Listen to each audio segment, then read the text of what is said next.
Value research Hindi के podcast में आपका स्वागत है।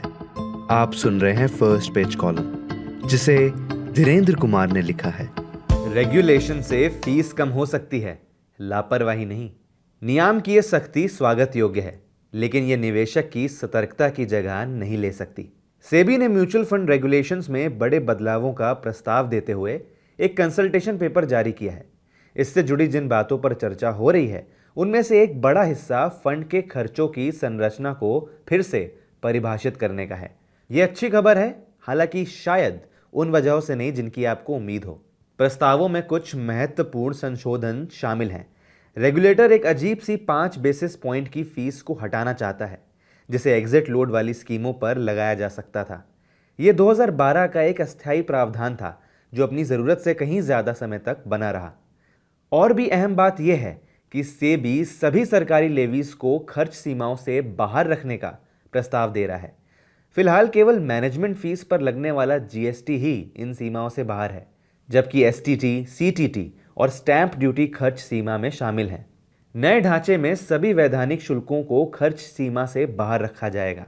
इसके पीछे तर्क सीधा है। अगर सरकार कल इन टैक्सों में बदलाव करे तो उसका असर सीधे निवेशकों तक पहुंचना चाहिए, न कि मौजूदा सीमा के भीतर समायोजित किया जाए। यह स्पष्टता और पारदर्शिता की बात है। सबसे बड़ा बदलाव ब्रोकरेज चार्जेस से जुड़ा है। कैश मार्केट ट्रांजैक्शन के लिए इसे 0.12% से घटाकर मात्र 0.02% किया जा रहा है और डेरिवेटिव्स के लिए 0.05% से घटाकर 0.01%। ध्यान रहे कि यह शुल्क फंड के प्रबंधित एसेट्स पर नहीं, बल्कि लेन देन के मूल्य पर आधारित होता है। ध्यान रहे कि अन्य खर्च सीमाओं के विपरीत यह ट्रांजैक्शन की वैल्यू का प्रतिशत है, न कि फंड द्वारा प्रबंधित रकम। सेबी ने देखा कि आर्बिट्राज फंड 0.010 से लेकर 0.015% ब्रोकरेज दे रहे थे, जबकि अन्य इक्विटी स्कीमें 0.05 से लेकर 0.12% तक दे रही थीं। ज़्यादा शुल्क में केवल ट्रेड एग्जीक्यूशन ही नहीं, बल्कि रिसर्च और दूसरी सेवाएं भी शामिल थीं।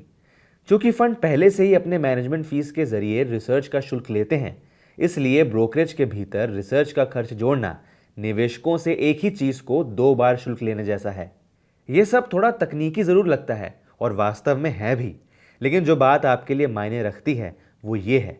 यह बदलाव खर्च घटाने और उन्हें ज्यादा पारदर्शी बनाने के लिए है। कम खर्च का मतलब बेहतर रिटर्न और पारदर्शिता का मतलब आपको पता रहता है कि आप किस चीज के लिए भुगतान कर रहे हैं। दोनों ही बिना किसी संदेह के अच्छी बातें हैं, लेकिन यह वही बिंदु है जहां बात गंभीर हो जाती है। नियम की सुधार आपकी जिम्मेदारी खत्म नहीं करते। रेगुलेटर की भूमिका सीमाएं तय करना और निष्पक्ष माहौल सुनिश्चित करना है, लेकिन उन सीमाओं के भीतर क्या हो रहा है, इस पर नजर रखना एक निवेशक के तौर पर आपकी जिम्मेदारी है। एक्सपेंस रेशियो अब ज्यादा नियंत्रित है। इसका यह अर्थ नहीं कि आप उन्हें नजरअंदाज कर दें। खर्च निवेश की उन चीजों में से एक है जिन्हें आप वास्तव में नियंत्रित कर सकते हैं। आप बाजार से मिलने वाले रिटर्न को नियंत्रित नहीं कर सकते। आप ये भी तय नहीं कर सकते कि फंड मैनेजर अगले साल कितना अच्छा प्रदर्शन करेगा। आप ये भी नहीं जान सकते कि कौन सा सेक्टर कब चलेगा या अगली गिरावट कब आएगी। लेकिन आप ये जरूर नियंत्रित कर सकते हैं कि आप खर्चों पर कितना भुगतान कर रहे हैं, और यह सीधा आपके फंड के चयन पर निर्भर करता है। यह आपके रिटर्न पर एक ऐसा बोझ है जिसका अनुमान आपको पहले से होता है। एक बार सोचिए, अगर 2 फंड 20 साल तक समान ग्रॉस रिटर्न दें, लेकिन उनमें से एक दूसरे की तुलना में हर साल सिर्फ आधा प्रतिशत ज्यादा खर्च ले, तो ज्यादा खर्च वाले फंड में आपका कॉर्पस काफी कम बनेगा। 2 दशकों में यह अंतर एक दर्दनाक खाई में बदल जाता है। यह कोई राय नहीं, सरल सा गणित है। फिर भी ज्यादातर निवेशक फंड चुनते समय एक्सपेंस रेशियो को मुश्किल से देखते हैं। पिछला प्रदर्शन भविष्य के बारे में कुछ नहीं बताता। फंड मैनेजर की प्रतिष्ठा भ्रामक हो सकती है, बाजार की स्थितियां आपके बस में नहीं है, लेकिन खर्च वो स्पष्ट है, पहले से अनुमानित है और आपके वास्तविक रिटर्न से सीधे जुड़े हैं।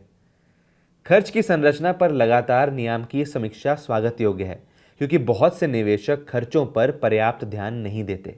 लेकिन केवल नियम की सुरक्षा पर निर्भर रहना भी गलत है।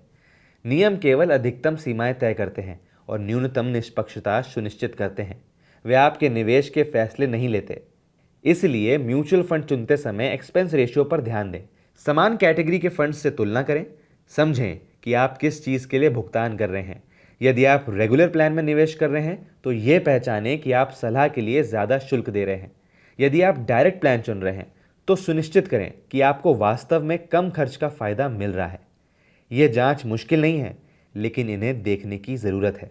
नियामकीय सख्ती सबके लिए फ़ायदेमंद है, लेकिन सबसे ज़्यादा उन्हीं को फ़ायदा देती है जो पहले से ध्यान दे रहे होते हैं।